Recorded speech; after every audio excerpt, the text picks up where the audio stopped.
Dorota studied in Poland and in Italy.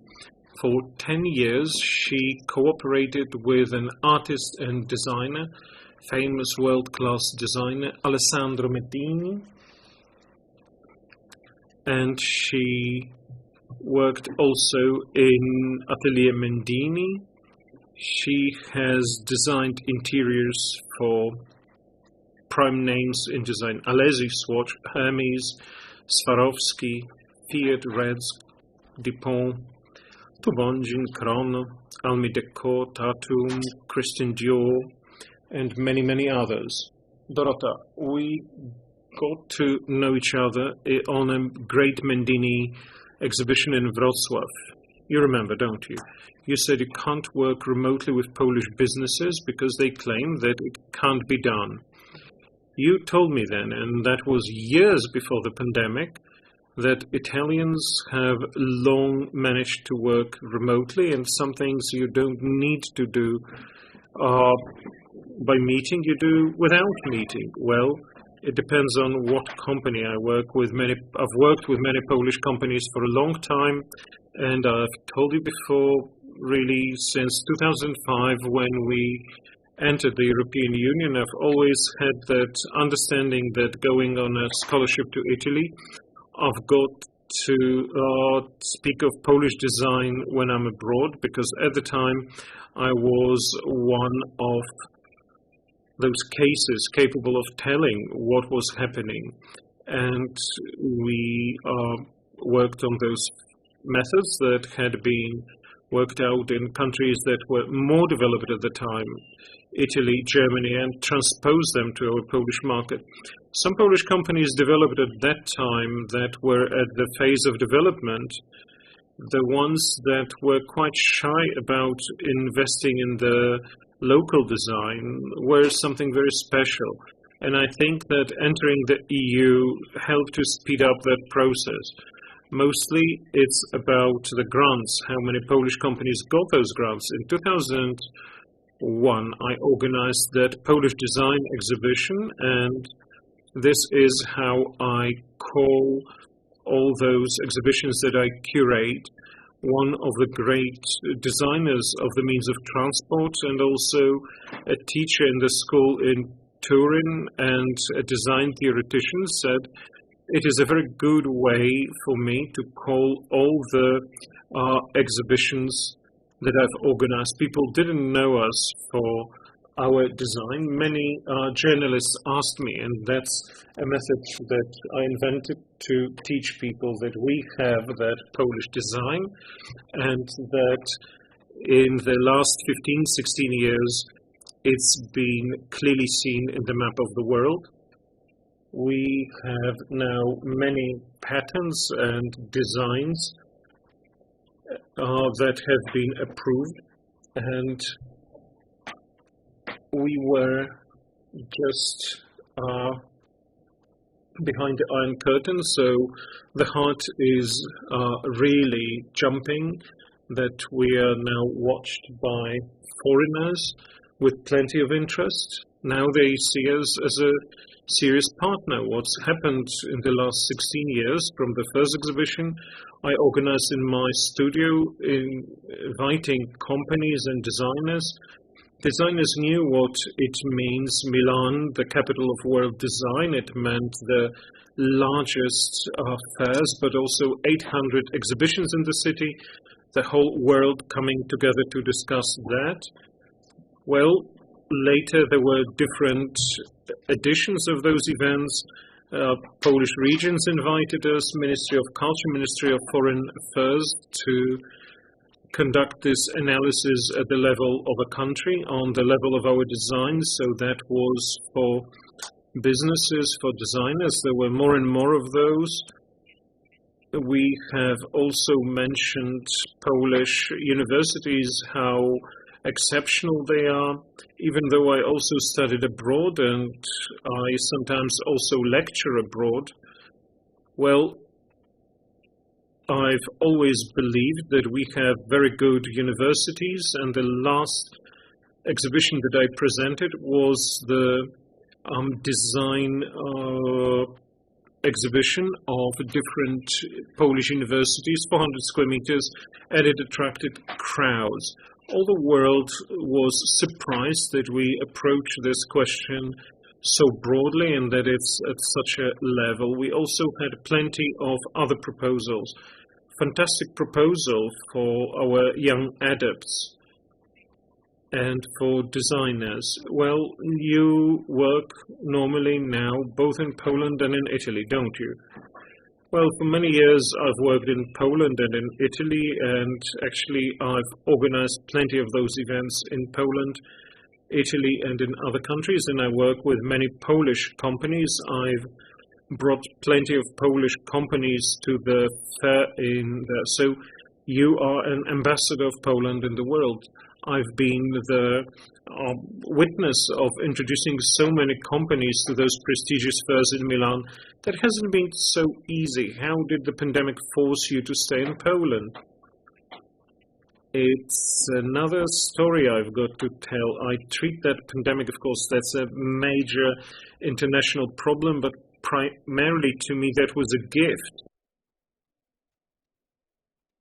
I arrived in Poland. I was at a series of conferences and meeting different architects, and to Bonjin late in February I arrived in Milan.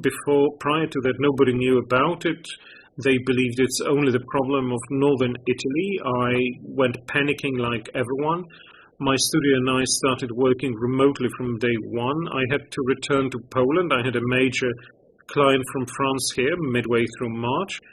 I decided I would go for this quarantine. I locked myself in a flat in Warsaw, which I had from a very close friend of mine. Nobody heard about me. I worked remotely with people from my studio. The situation didn't look good in Italy. In Poland, we thought that it's not our problem, and 2 weeks later, well, just before the meeting with the French, we had total lockdown in Poland and airports were closed. I couldn't come back to Italy, so I went to the country. Oh, wow, come on. To the Polish country, yes, to my family home, and I started to live with my parents. After 20 years, I've got my studio there, my archive. I looked at the plants growing. I didn't see any jet trails on the skies. I also thought that there will be no work at all because companies were panicking as well. And in this natural context, I could work easily, both with the French company, which decided that as I'm in Poland, I work remotely. So there was a new major client. What did I want to say? In this first phase of the crisis, well, I work for different brands. I work for Tubonjin, and that's a product for everyone. But I also work for Dior, and that's a product for a luxury brand. Not clothes. There are also products. There's Dior Homme as well. So the brands that had their networks all over the world, and that pandemic also developed differently all over the world, these did not really suffer. The orders were on the rise, and today, meaning a week ago, we got the largest order. I'm talking about the producers who work to my design. And all I could do was to focus on my brand, the brand I created 3 years ago here in Poland. I started a company, and I've never had an opportunity to develop that. And this let me focus on developing it, because 50% of my studio no longer worked. Whatever you see here, fairs, organization of exhibitions, we don't know when this is going to be back. We will have to invent a new formula because we don't know whether the world is going to come back to its original formula. So I've had an invitation from Tatum, a fashion brand, and it happened so that there were 3 of those. plus the development of my brands. So sitting in the Polish country, I worked for the companies that actually are top names in the world. So a few words about Tubondzin. We started our cooperation a few years back. Beauty has been discussed a number of times today here. I was glad to hear that because, there are all these people one would be forgiven for believing that they would discuss only tables and numbers, and yeah, they discuss beauty. It's great. So, an eco product, a sustainable product, is something that will pass the test of time. So, quality, its utility is one thing, but also aesthetics is important. And it's really difficult to design a product that will pass the test of time.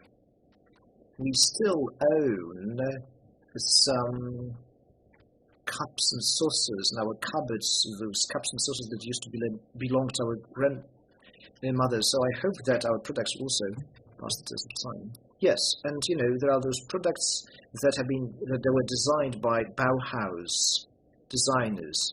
Even today, they look very, very modern, even current. But let me go back to Tubondzin. It really warms the cockles of your heart. So Celedera, this collection, is quite interesting. When I start my work with a brand, first I analyze the situation. I don't want to suggest a product that they already have. Rather than that, it is something that would expand their list of clients. Dorota gave us a tip how to be successful. So not only do you simply start working, but you suggest something new that will broaden the range of the products. That's important for designing. A format is also important. Yes, however, at the time we could not work with the format that we wanted. It was about a product for public space, for investments. Most of their products were aimed at private spaces, but then we talked about parameters, a high quality of a product, how resistant it is to touch, and so on and so forth.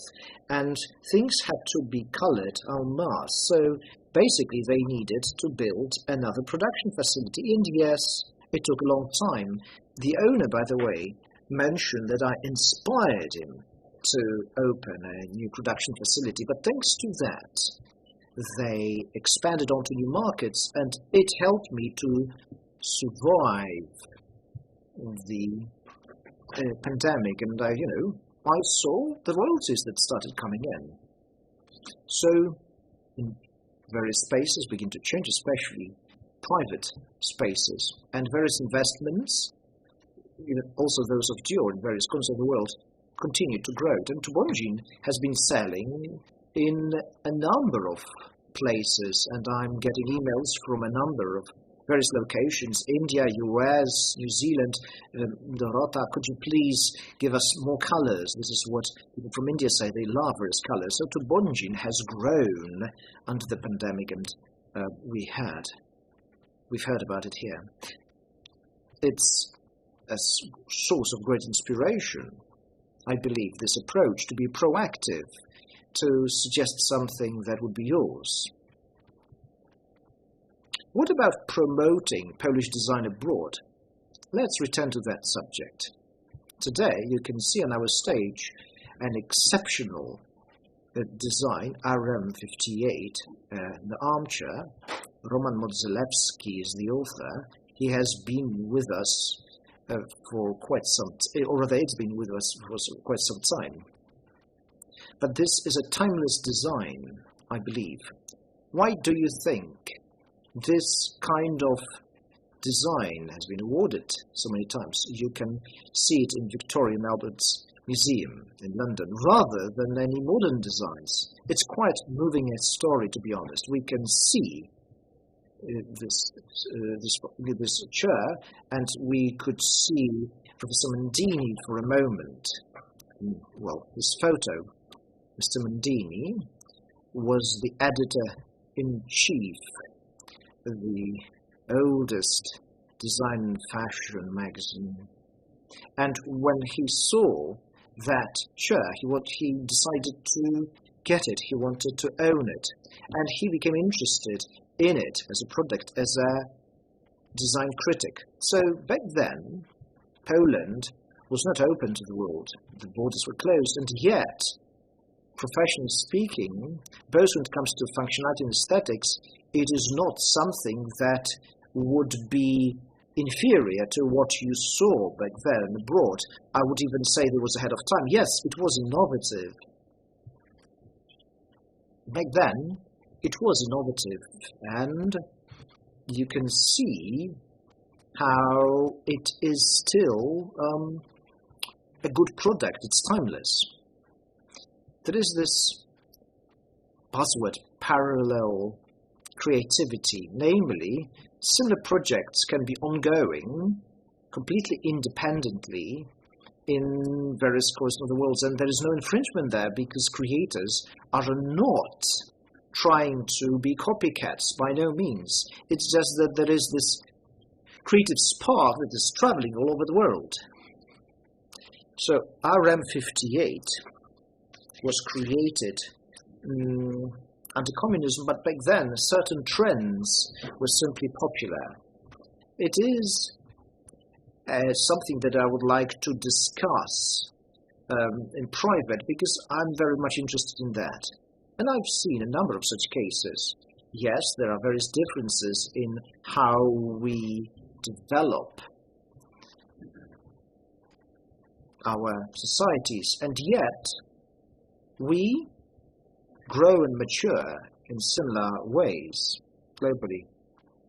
And Tatum is something that I forgot to mention in another project. Please go ahead, by all means. The president is not with us, unfortunately. However, the project itself was quite fascinating. So somebody put it on my table under the pandemic. It started in September last year. So there I was in Poland, and I decided to look at our history, at our tradition. I focused on our folk traditions. I traveled around looking at various ethno-museums, but you had to process it somehow so as not to make it, cheap. Yes, I had to uncover the value, but also suggest something new. So I was working for Tatum. Rafa Gmerek created the designs for those clothes. He has been working with this brand for a long time now. So I could see those products in stores before I left for Italy. So this product is very much embedded in our Polish culture. And yesterday, 3 videos premiered because the Polish Institute in Rome became interested in that. And those 3 videos, films premiered, and we basically they cover our work. Before the pandemic, I had never enough time to just sit down in one place, here in Poland, and to go in depth into what I was very much interested in. I mean, I, as a designer. Because this tradition of ours is a part of our DNA. We need to look at it. And every generation needs to introduce something of their own. The tradition needs to be processed. It is quite natural, a mechanism. However, for me, it was a beautiful journey to discover my own roots. Quite an inspiring story. And it harks back to something that we already heard. But could we see the next presentation so that the audience can see it? Yes, those designs for Tatum. It's a Polish brand, and they want to use design as a means of growth. So this folk tradition should be tapped into, yes. But I'm talking about something that we talked about earlier today, how you can use the time of pandemic. Dorota and others are talking about going back to see your own roots and discover your roots. We are often accused of being, focused on grey because of the weather. However, this trip made me aware of how colourful we are, how colourful our tradition we are, how brave this tradition is, which is linked to a number of reasons. No time to discuss it further. But this is the reason for this neo-folk collection.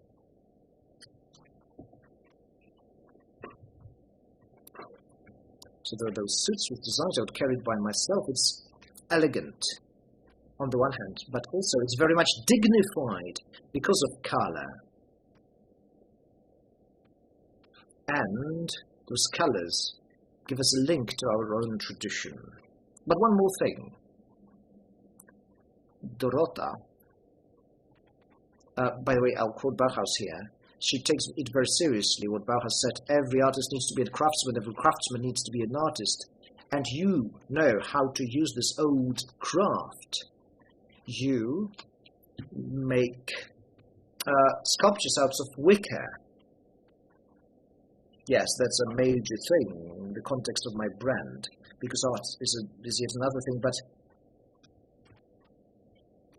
what we are trying to do is to save those disappearing trades and professions.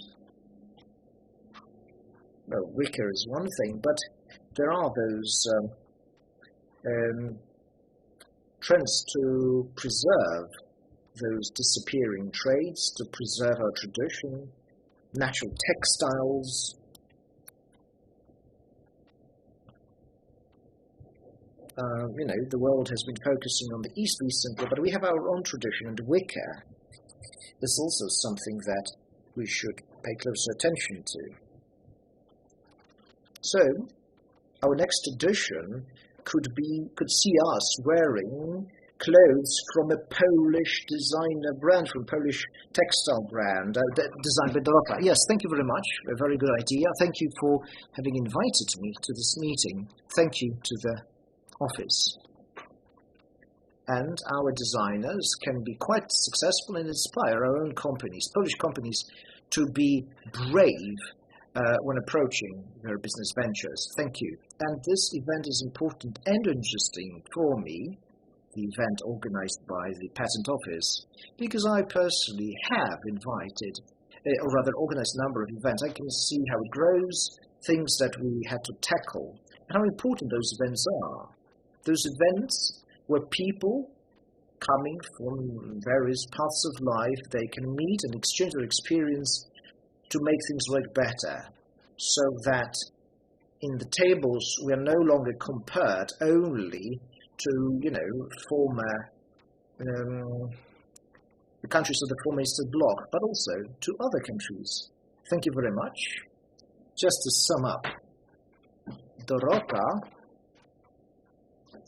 is aligned with this Chinese saying that a true artist should actually be a part of their own tradition, their own roots, but